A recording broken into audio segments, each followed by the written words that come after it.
So before I make the very first cut, I'm gonna just show you this lace right up close and personal. You're going to cut this lace right about 1/4 of an inch from the hairline. And you're gonna cut or trim all the way around. So here are the ears here, and you'll cut this all the way down so that this is not a flap on your skin and your hairline. Take a look at this beautiful color. So this is bathroom lighting. I do have a ring light in front of me, but I mean, this is just, you can see the color application is just so beautiful. This is a cool tone with a neutral, cool blonde highlight throughout with the money pieces in the front. The layering, all of it is just, it's stunning. It's 14 inches from the nape to the ends. You can see that the color is darker here underneath at the nape. Here's the cap. It's a double mono top. This has a silk top, which makes a realistic, such a realistic part line. Gorgeous. Velvet ear tabs here. And then you have your adjustable tabs here at the nape. This is also velvet. And again, these are hand painted. So you will see, you know, some of the artists' work here, which is fine. It's just underneath. It's just part of it. This one is 100% hand tied. So let me show you what that looks like. Every single strand of hair is hand tied into this piece.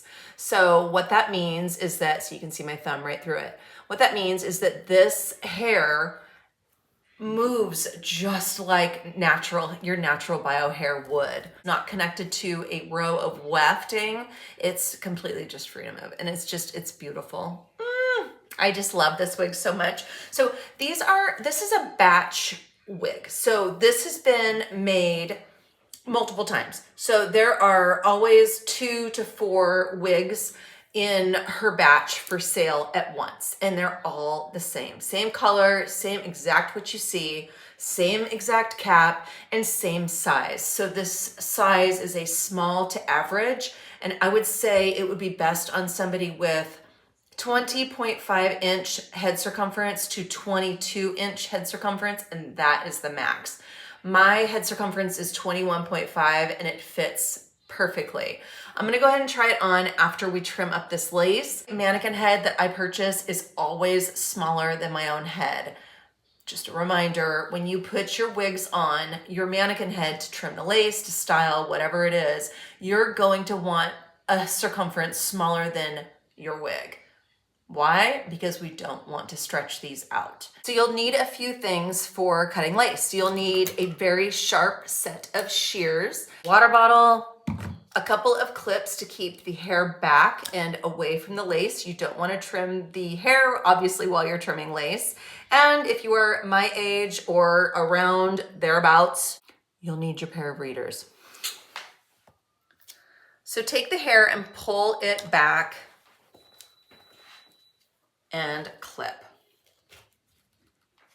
Take your bottled water and just kind of spray a little bit. You don't want to ruin your curls that are in it already that came from the designer. And just spritz a bit so that this hair is pulled away from that lace. Have one shot at this, so make it right. And remember, this lace is lifted because this head circumference is smaller than this wig size.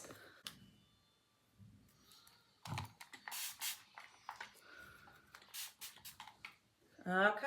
Cutting your lace can be a very unnerving thing to do. You spend a lot of money on your piece and you want it just right. And if you feel like if you mess up on the lace, then you know your whole wig is destroyed. But that's why we're just careful and we do it right. And that's why we watch these tutorials. So I start in the middle and I make my first clip right in the middle. A lot of times, more often than not, your wig lace will come down much, much further than this. So you'll have much more lace to cut, but you're still only going to cut it just to about 1/4 of an inch from the hairline. They start with longer lace left over than cutting it too short. You do not want to cut it too short or into the hairline at all. So take your shears and get under the lace and just make your first snip right there. Then you'll go in. Then I always start from the ears and I come all the way up to that very first snip in the middle. Again, make sure all this hair is tucked away.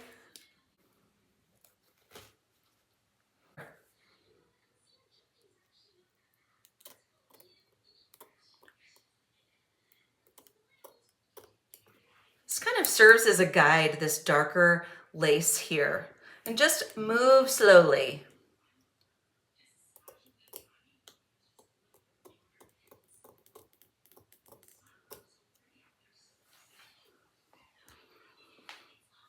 You can see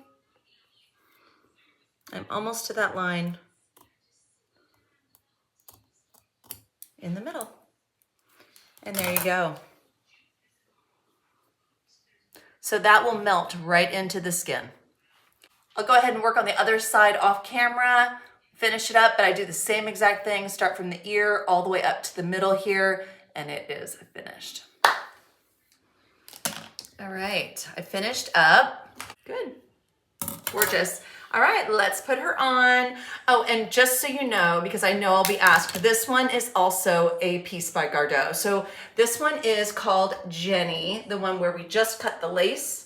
And this one is called Sarah. This is also now a batch wig on her website. Just as beautiful, just a little bit different cut, slightly different color application, but same color family. So a cool tone neutral base with cool highlights throughout. Gorgeous. This one is 11 inches from nape to ends, and this one is 14 inches. Hand tied on this one, and this one has your double mono top with wefting, close wefting throughout the back. I hope you enjoyed this lesson on lace trimming. I hope you learned a lot.